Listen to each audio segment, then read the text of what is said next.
Surgery కంటే hospital bill అంటేనే భయం. అదే మధ్య తరగతికి అందుబాటు ధరలో వైద్యం. Medistar hospitals. స్వామీజీ, తల్లిని మించిన దైవం లేదు అంటుంటారు కదా.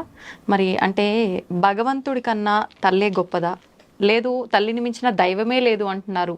భగవంతుని కంటే కూడా తల్లే గొప్పదా అంటే ఏం చెప్పొచ్చు? అసలు దేవుడు ఉన్నాడో లేదో నీకు తెలియదు, కానీ దేవుడు ఉన్నాడు అని చెప్పేవాళ్ళలో ఇద్దరు. మొదటిది తల్లి, ఆ తర్వాత జ్ఞానము కొంచెం వచ్చినాక చెప్పేవాడు జ్ఞాన గురువు.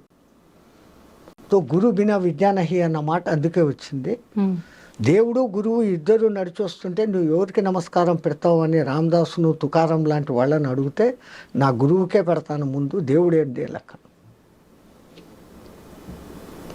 దత్త చరిత్రలో ఒక గురువుకు జబ్బు చేస్తుంది, ఆయన కావాల్సి కల్లా ఆ జబ్బు తెచ్చుకుంటాడు. శిష్యులను పరిశీలన చేయాలని, నాకు రోగం వస్తుంది, నన్ను కాశీకి తీసుకుపోండి. 6 సంవత్సరాలు ఈ జబ్బు ఉంటుంది. ఆ జబ్బు టైంలో నేను ఏం మాట్లాడతానో ఏం చేస్తానో అన్నీ భరించి నా ఒళ్ళు తుడిచి శుభ్రం చేసి నాకు భోజనం పెట్టే శిష్యుడు ఎవరైనా ఉన్నాడా మీలో అంటాడు. కుష్ఠరోగం అంటేనే డేంజరు, అది మళ్ళీ అంటువ్యాధి, మేము రాము అంటాడు. దిలీపుడు అనే ఒక శిష్యుడు గురువా నేను వస్తానంటాడు. ఈయనతో పాటు కాశీకి తీసుకెళ్తాడు. ఆయనకు ఆ మరుసదినమే కుష్ఠవ్యాధి సంక్రమిస్తుంది. పోయి భిక్ష తెస్తే సరిపోలేదు అంటాడు. రోగం వచ్చింది కదా అని చెప్పేసి సేవలు కదా, నానా తిట్లు, చీదరించుకోవడం, అన్నిటినీ భరిస్తా సేవలు చేస్తాడు. 5 ఏళ్ళు అయినాక దేవుడు ఆయన ఎదురుగా ప్రత్యక్షమవుతాడు ఆ దీపకుని ముందు. శబ్బాషరా, నీ వంటి శిష్యుడిని నేను ఎక్కడా చూడలేదు, నీకేం వరం కావాలో కోరిక ఇస్తాను, మా గురువు గారిని అడిగి చెప్తాను అంటాడు. నేనే ప్రత్యక్షమై ఉంటే గురువు అంటావు ఏమిరా అని.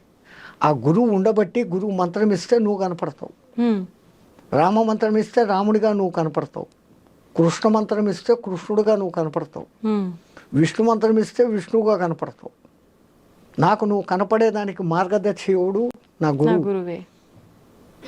కాబట్టి ఆయన పర్మిషన్ తీసుకొని వస్తానంట. పోయి గురువుగారు, దేవుడు కనపడినాడు, వారిందో వరం అడుగుతున్నాడు, మీ రోగం తీరిపోయేటట్టు వరం అడుగుమంటే, నాకు సేవలు చేయలేక అల్లాడిపోతాండవా? అక్కడ కూడా పరీక్షలు మళ్ళీ. అందుకనేనా ఇది తీసుకొని వచ్చిన? అబ్బాయి నాకు ఆ ఉద్దేశం లేదండి. పోయి ఏది అక్కర్లేదు, ఏం రా అట్లా అంటాడు. నా గురువు ఇష్టపడ్డావు. మళ్ళా ఇంకోసారి వస్తాడు, ఒరే ఈసారన్నా కోరుకోరా, నీ గురువుకు నేను బాగా చేసేస్తాను, ఆయన కర్మంతో పరం తిరగకుండా ఈ జన్మలో నువ్వు మారుస్తావు, ఆ బ్యాలెన్స్ వడ్డీతో సాగు వచ్చే జన్మలో పడాలా, నువ్వు వద్దు, నీ వరాలు వద్దు, మా సేవ మా తిప్పలు నన్ను పడినాను. ఆయన ఇంత హింసిస్తున్నాడు కదా. నాకు అది హింస కాదు, శిక్షణ. ఓకే, కాబట్టి నేను శిక్షగా భావించలేదు, ఒక శిక్షణగా భావిస్తాను, అక్కర్లేదు బాగుంటాడు. అది భక్తి. ఇది విన్నాక గురువు అప్పటికప్పుడు తన రోగాన్ని మానుకుంటాడు. ఆయన నాటకం వీడిని శోధన చేసేదానికి. ఓకే, శబ్బాషరా, నీలాంటి శిష్యుడు నాకు ప్రపంచంలో ఇంకెవడు ఉండడు, నాకు ఏ జబ్బు లేదు, నిన్ను శోధన చేసినాను, దేవుడు వరమిస్తానంటే కూడా వద్దని కాలు రాసిన శిష్యుడు నువ్వు ఒక్కడివే. అది భక్తి. అట్లాంటి భక్తి మన ప్రపంచంలో, మన దేశంలో, మన పూర్వం ఉంది, ఇప్పటికీ చాలా చోట్ల ఉంది. పల్లెల్లోకి పొండి మీరు సంక్రాంతి చూడండి, అక్కడ ఎట్లా చేస్తారు. ఈడంతా అలంకారాలు చేసుకొని, నగలు వేసుకొని, ఫోటోజెనిక్ ఫేస్గా ముందు మేకప్, అదేంటి బ్యూటీ పార్లర్కు పోయి కెమెరాల్లో బాగా పడతామా లేదా, నేను కనపడినానా పాటలు పాడుకుంటా, మాటికి ఈ నగ సరిగ్గా ఉందా లేదా, ఈ చౌకమ్మలు బాగుండా, అది చూపించాలి, అక్కడ కనపడాలి. పల్లెల్లో ఆ ఇంటి ముందు శుభ్రంగా, ఇప్పుడు ఇంటి ముందు ఎక్కడుంది, పేడ చల్లితో పక్కింటోడు వచ్చి టెట్ what is this shit you are putting అంటాడు. అక్కడ శుభ్రంగా పేడతో అలికి రంగవల్లులు వేసి ఆ గొబ్బెమ్మలు పెట్టి వాళ్ళు ఆనందంగా పాటలు పాడతా అంటే వాళ్ళు ఏ మేకప్పులు వేసుకోరు, ఏదో కొత్త బట్టలు కట్టుకుంటారు, వాళ్ళకు శక్తి ఉన్నంతలో. వీళ్ళ దానికి మళ్ళా అక్కడ ఏ డ్రెస్సు సెటప్, దానికి మ్యాచింగులు, చెత్తలు చెదారాలు, మళ్ళీ బ్యాగ్ కూడా ఉండాలి, అది కూడా మ్యాచింగ్, అది కూడా కనపడాలి, దాన్ని ఊపుతో అది కూడా చూపిస్తాను. నేను చూస్తా అంట, కనపడతా అంట. పల్లెల అందం పరమానందం, వద్దు బాబు మాకి పట్టణ జీవితం. పల్లెలోళ్ళు పాడతారంట. ఆ పల్లెల్లో ఉన్న అందము ఈ దిక్కుమాలిన అపార్ట్మెంట్లలో పక్కింట్లో ఎవడు ఉన్నాడో మనకు తెలుసు. పల్లెల్లో ఇప్పటికీ కూడా ఎవరిని అడ్రస్ అడిగితే కూడా ఈ వచ్చినోడికి ఇంకోడు వాడు ఏదో పని మీద పోతాన్నా వెనక్కి వచ్చి, రే బావా నీకోసం ఎవరో వచ్చారా, మామ నీకోసం ఎవరో వచ్చారు, అంత వరుసలు కలిపేస్తారు. ఎంత క్లోజ్నెస్. మళ్ళీ ఆ సంస్కృతి మెల్లమెల్లగా ఇప్పుడు మళ్ళీ జనాల్లో ఆ మార్పులు వస్తుండే. భక్తి కూడా నిజంగా చాలా పెరిగింది. ఆ 5 టీవీ వల్ల TV5 అదేందో ఉంది, వాళ్ళు ఆ దీపోత్సవం అని మొన్న కార్తీక దీపోత్సవం పెట్టారు. ప్రతి సంవత్సరం పెడతా ఉంటారు. ఎంత అద్భుతంగా జరుగుతుంది. అన్ని లక్షల నెయ్యి దీపాలు పెరిగితే వాతావరణం ఎంత ప్యూరిఫికేషన్ అవుతుంది. అఫ్ కోర్స్ అక్కడ కొంచెం ఈ కెమెరా హంగులు బొంగులు లైట్లు ఉన్నాయిలే, కానీ భక్తి భావం అక్కడ ఉంది. పాటలు మాటలు, వచ్చిన వక్తల ఉపన్యాసాలు, ఎక్కడే కానీ దిక్కుమాలిన మ్యూజిక్లు సినిమా పాటలు లేవాడ. ఆ విగ్రహాలు, ఆ సెట్టింగులు, కనీసం మనం ఏదో ఒక లోకంలోకి పోయినంత ఆనందంగా ఉంటుంది. స్వామీజీ, ఇప్పుడు ఇది కలియుగం కదా, అంటే కలి యొక్క అంటే ప్రవర్తన వల్ల, ప్రభావం వల్లే ఇదంతా జరుగుతోంది అని చెప్పి కొంతమంది అంటారు. అది కాదంటారా? కలి ప్రభావం ఇప్పుడే ఉంది, దుష్టత్వం పెరిగింది అనుకుంటే, అంతటి సత్యయుగంలో కూడా మధుకైటవులు ఉన్నారా, రావణ కుంభకర్ణులు ఉన్నారు, కంసుడు శిశుపాలుడు ఉన్నారు. దుష్టత్వము శిష్టత్వము అనేది రెండు మనలోనే ఉన్నాయమ్మా. ఇట్ ఈజ్ ఏ రూపాయి కాయిన్. ఒక దిక్కు సింహం బొమ్మ, ఒక దిక్కు రూపాయ అని రాసి ఉంటే దానికి వాల్యూ. అది లేకుండా రెండు దిక్కులు సింహం బొమ్మ ఉంటే మార్కెట్లో అది చెల్లదు. అట్లాగానే మీరు బాగా ఎండలో తిరిగేసి వచ్చి ఏసీ రూమ్లో కూర్చుంటే ఆ ఏసీ ఆన్ చేసి ప్రాణానికి హాయిగా ఉందయ్యా అంటారు. మీరు పుట్టినప్పటి నుంచి centrally air condition along with latrine bathroom AC రూమ్లో మిమ్మల్ని పెంచి ఉంటే, నేను ఏసీని సుఖం అనుభవిస్తున్నాను అన్న భావన మీకు వస్తుందా? రాదు. ఆ ఎండను చూసినప్పుడు కదా ఇది వచ్చింది. అవును, కష్టం ఉన్నప్పుడే సుఖం విలువ తెలుస్తుంది. అలాగే ఒక చెడ్డ కంపు వాసన చూశారు, ఆ తర్వాత గులాబీ దగ్గర వాసన చూశారు. ఆహా కంపు నుంచి గులాబీ శ్వాసన అంటారు. సో అది ఉండబట్టి మీకు దీని విలువ తెలుసు. అది లోకంలో ఉండాల్సిందే, ఇది ఉండాల్సిందే. టు కంపేర్, దాన్ని చూసుకొని అలా ఉండకూడదు, ఇలా ఉండాలా. ఈ రెండిటికి విచక్షణ అనేది దేవుడు నీకు ఇచ్చాడు, దాన్ని నువ్వు వాడుకో. ఏ యుగమైనా ఏ కాలమైనా పేరుకు కలికాలం అంటే ఇట్లే ఉంటుంది అని అంటాం. 12 రూపాయల జీతం వచ్చేటప్పుడు తులం 90 రూపాయలు. వాడికి ఆ ఒక్కొక్క రూపాయి 90 రోజులు మిగలబెడితే తప్ప ఒక్క తులం వాడు కొనలేడు. ఇప్పుడు 70,000 జీతము, తులం 90,000. వీడికి అదే తిప్పలు. వీడి 70,000లో వాడి కొంప చూసుకోవాలి, 10,000 రెంట్ కట్టుకోవాలి, పెట్రోలు బంకు కార్లు, దీనికే 300 పోతుంది. రేట్లు పెరుగుతాయి హో అని ఏడుస్తున్నాం, జీతాలు పెరిగినాయని సంతోషిస్తున్నాం. అప్పటిది ఇప్పటిది రెండు ఒకటే. రూపాయికి 2 చాటాల బియ్యం అప్పుడు వస్తా ఉండేది, ఇప్పుడు ఏమైతుంది? అదే పైలే ముఠ్ఠీ భర్ పైసే లేకర్ జాకర్ थैली भर सब्जी लाते थे, अब थैला पर पैसा जाता है, मुट्ठी भर सब्जी नहीं आता है అని ఒకడు పాట పాడతాడు. महंगाई महंगाई तू कहाँ से आई, तुझे तो मौत न आई. సంచి నిండా డబ్బులు తీసుకుని పోతే పిడికడి నిండా కాయగూరలు రావడం లేదు. ఒకప్పుడు పిడికడకు నువ్వు కాసులు తీసుకొని వెళితే సంచి నిండా కాయగూరలు వచ్చేటి. మెహంగాయి, అధిక ధరలు, నువ్వు ఎక్కడి నుంచి వచ్చావు, నీకు సావు రాదేమే అని పాడతాడు ఒకడు ఒక సినిమాలో. ఆ కవి ఎంత ఊహించి ఎంత అద్భుతంగా రాశాడు. కవి అంటేనే భవిష్యత్తును దర్శించేవాడు. ఆ సినిమా ఎప్పుడో ఇప్పటికి 30-40 ఏళ్ల కింద వచ్చింది అది. అవునా? ఇప్పుడు అట్లాంటి సినిమాలు లేవు, మంచి సందేశాన్ని ఇచ్చే సినిమాలు లేవు.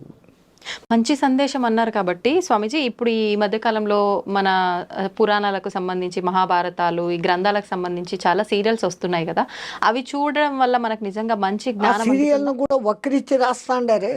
ఉమ్, ఆ సాయిబాబా కథలోనే వస్తాండే. సాయిబాబా చరిత్రలో ఎక్కడైనా ఉన్నాయా అవి? ఉమ్, అంటే వాళ్ళ ఉద్దేశం మంచిది. ఆ, సాయిబాబా మహత్వం ఇట్లా కూడా ఉంటుంది అనేసి ఒక్కొక్క ఎపిసోడ్లో చూపిస్తాడు. అవును.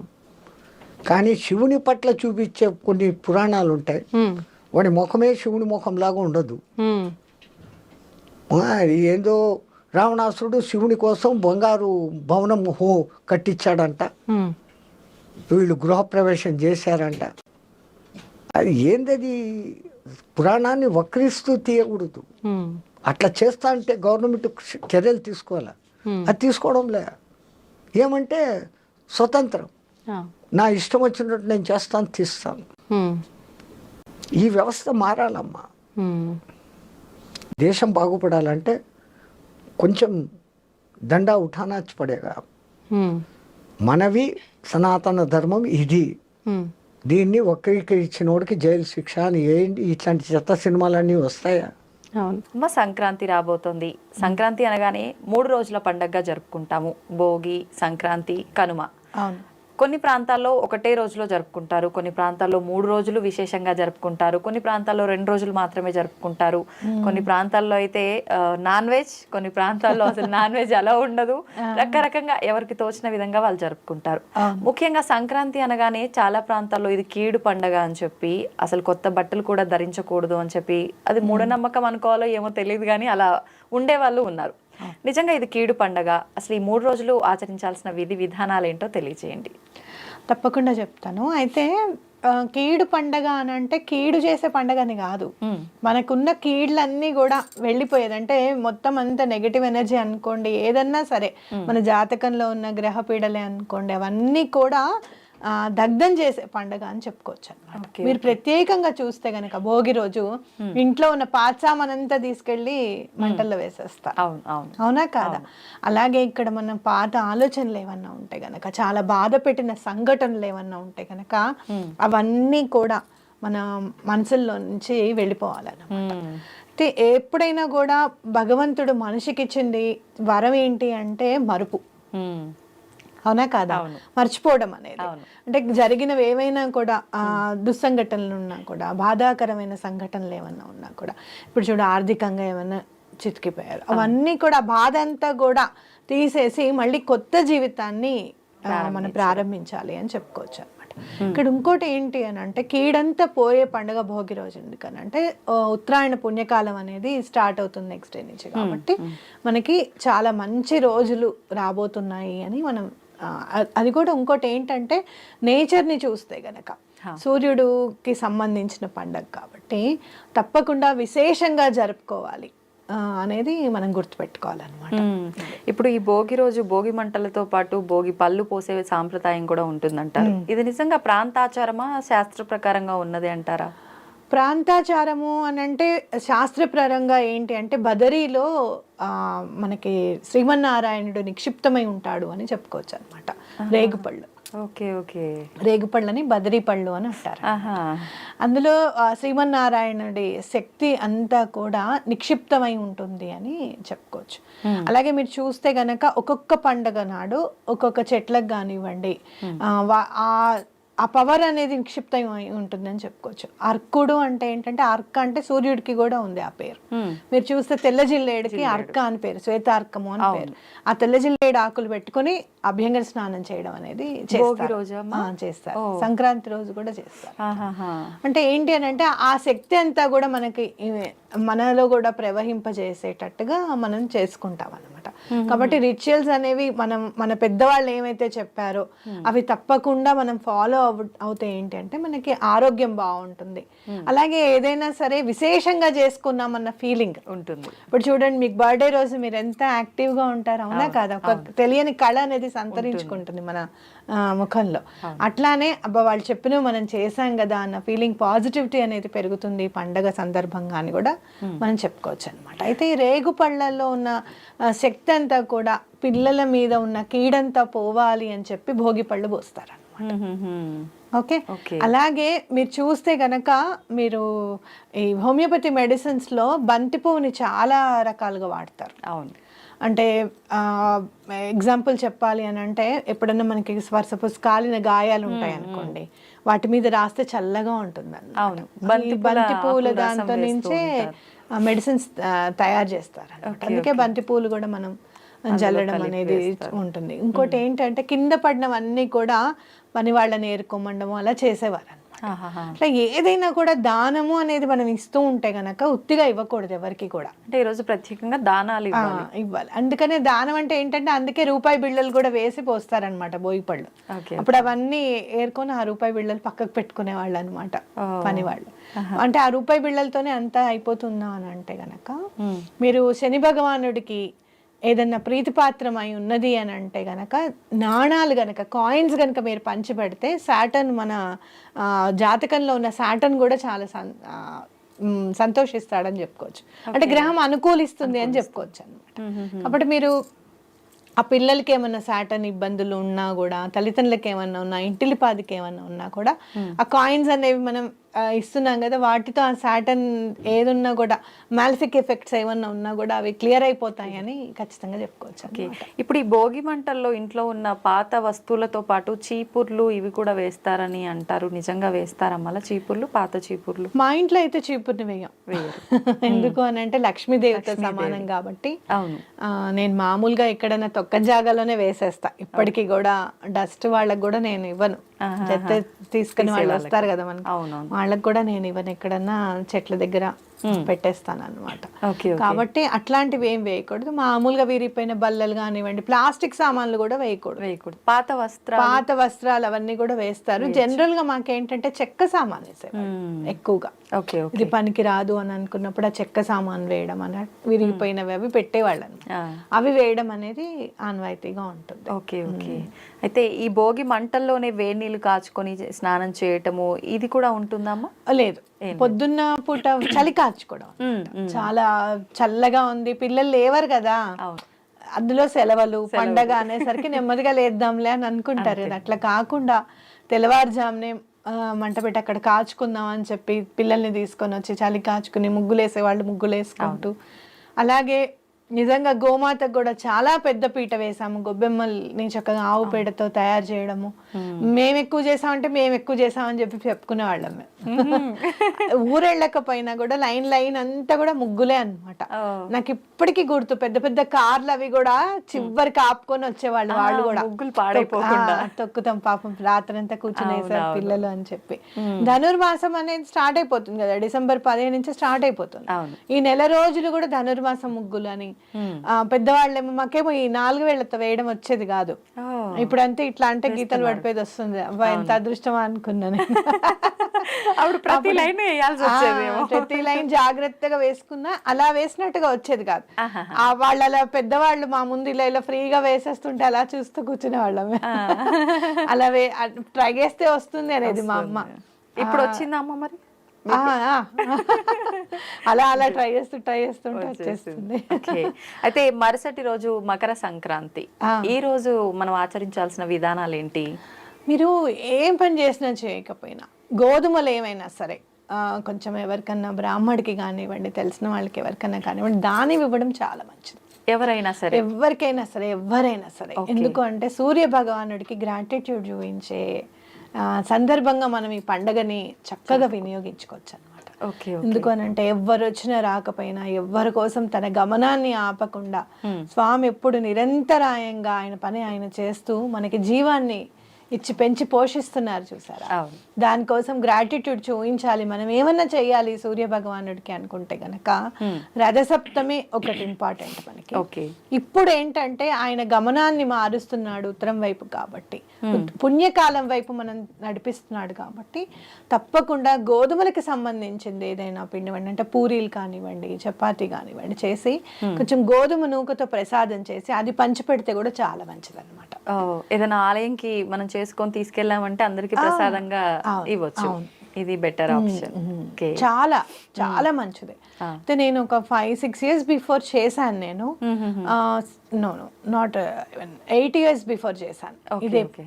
కానీ అప్పుడు చేసినప్పుడు చాలా కష్టాల్లో ఉన్నాను. ఇచ్చిన తర్వాత మొన్న నాకు ఈ మధ్య గుర్తుకొచ్చింది, అలాంటివన్నీ ఫాలో చేశాం కాబట్టి ఎంత కష్టం ఉన్నా కూడా, జనరల్గా కష్టం ఉన్నప్పుడు మన మనసంతా దాని మీదే ఉంటుంది, ఏం పని చేయబుద్ధి కాదు, భగవంతుడి దగ్గర కూర్చోబుద్ధి కాదు, ఏదైనా చదవమంటే చదవాలనిపించదు, ఇలాంటివన్నీ ఉంటాయి. కానీ అవన్నీ పక్కకు పెట్టేసి వాళ్ళ పండగ ఏది ఉన్నా ఏది లేకపోయినా ఆయన అయితే ఆయన టైంకి ఆయన వచ్చేస్తున్నాడు కదా సూర్యుడు. అప్పుడు నేను అనుకున్న మాట ఇదే, ఆయనకి ఏదైనా చేయాలి మనం, సరే ఇది చేస్తే మంచిది అంటున్నారు కదా, ఇది చేద్దాము అని చెప్పి చేయడం. ఆరోగ్యపరంగా కూడా ఎలాంటి ఇబ్బందులు ఉన్నా కూడా దానికి తగ్గ మందు దొరకడము, తొందరగా రికవర్ అవ్వడం అనేది నా జీవితంలో జరిగింది ఈ 8 ఏళ్లలో కూడా. బాగుండకుండా ఎవరికి ఉంటుంది చెప్పండి. కాబట్టి మనకి ఆరోగ్యం ఉంటే అన్నీ ఉన్నట్టే, అవునా కదా. ఇప్పుడు మన దగ్గర డబ్బులు లేకపోవచ్చు, కానీ కష్టపడాలి అంటే ముందు ఆరోగ్యం సహకరించాలి. కాబట్టి ఆరోగ్య ప్రదాత కాబట్టి సూర్య భగవానుడు ఇవాళ నుంచి ఎవరైనా సరే అర్ఘ్యం ఇవ్వడం అనేది అలవాటు చేసుకోవడము, అలాగే గోధుమలకు సంబంధించింది ఏదైనా కూడా దానం ఇవ్వడము, అలాగే గోధుమ రంగు సంబంధించిన బట్టలు వేసుకోవడము, అట్లాంటివి చేస్తే చాలా మంచిది అన్నమాట. ఆ రోజున కూడా సూర్యుడికి అర్ఘ్యం ఇవ్వాలా? ఆ రోజు కంపల్సరీగా ఇవ్వాలి. మీరు ప్రతిరోజు అలవాటు చేసుకోండి, పిల్లలకి అలవాటు చేయండి. సూర్యుడికి అర్ఘ్యం ఇవ్వడం అనేది పిల్లలకి అలవాటు చేయండి. చాలా మంది నాతో చెప్పే మాట ఏంటో తెలుసా, అర్ఘ్యం ఇస్తే కింద వాళ్ళు గొడవ చేస్తున్నారండి, బాల్కనీ నుంచి వాటర్ పడుతున్నాయని. ఒక బకెట్ పెట్టుకొని ఆ బకెట్ లో పోయండి. ఓకే, అవి మళ్ళీ చెట్లకు వినియోగించుకోవచ్చు, ఏం తప్పేం లేదు. ఓకే ఓకే ఓకే, ఇది అట్లా మనం ఏదైనా చెయ్యాలి ఖచ్చితంగా అనుకుంటే మనకు ఒక దారి అనేది కనిపిస్తుంది. అవును, కాబట్టి ఇది ఖచ్చితంగా చెయ్యాలి. పిల్లలకి డిసిప్లిన్ అలవాటు అవ్వాలి అని అంటే సూర్యుడి ఇన్వాల్వ్మెంట్ చాలా ఉండాలి. ఓకే, కనుమ రోజు గోవులను పూజిస్తారని అంటారు. ప్రత్యేకించి కనుమ రోజు గోవులను ఎందుకు పూజించాలి? ఇంకొకటి, ఆ రోజు ప్రయాణం కూడా చేయడానికి పనికిరాదు కనుమ రోజు అని అంటుంటారు, ఇది వాస్తవమేనా? ఎందుకు అని అంటే అసలు యాక్చువల్గా నిజంగా చెప్పాలి అని అంటే సూర్యనారాయణ ఆయన విష్ణుమూర్తి స్వరూపమే, లక్ష్మీదేవి కూడా అభేదం.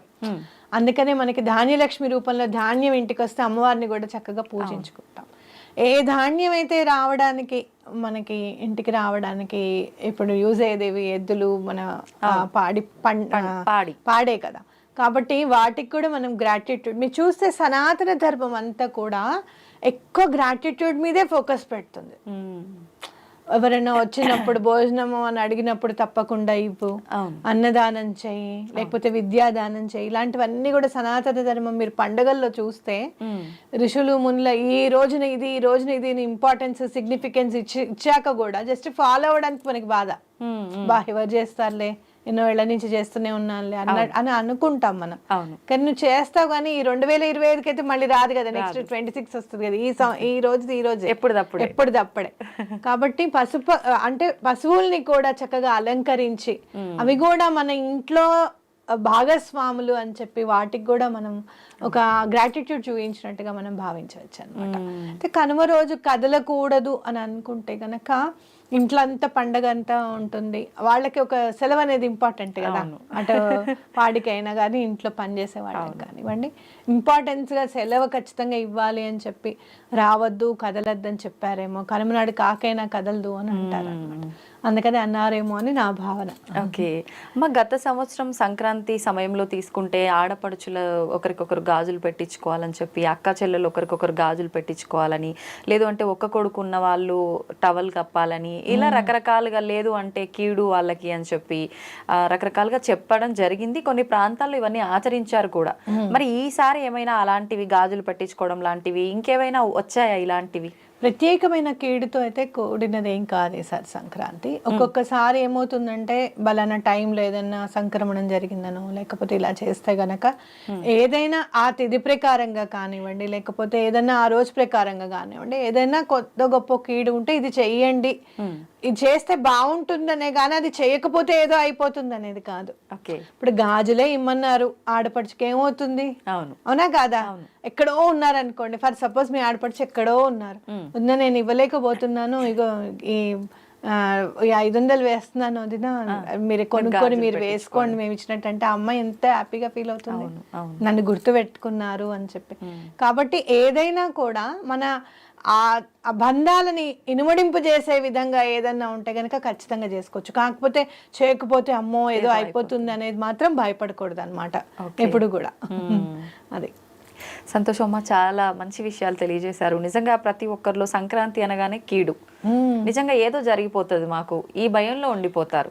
అవును, నిజంగా అది మనలో ఉన్న కీడుని తీసేసేది చాలా మంచి రోజు. మీరు ఒక్కటి ఉత్తరాయణ పుణ్యకాలానికి ఆద్యం చక్కగా, అలాంటప్పుడు ఆ పండగ మంచిదే అవుతుంది కానీ చేయడానికి అవుతుంది. ధన్యవాదాలు. And for more videos, Please subscribe to iDream. Please subscribe to iDream. Please subscribe iDream. And please subscribe to iDream. For more videos, subscribe to iDream. please like, share and subscribe to the channel. Congratulations, iDream. Subscribe to iDream. Subscribe to iDream. So subscribe to iDream Media.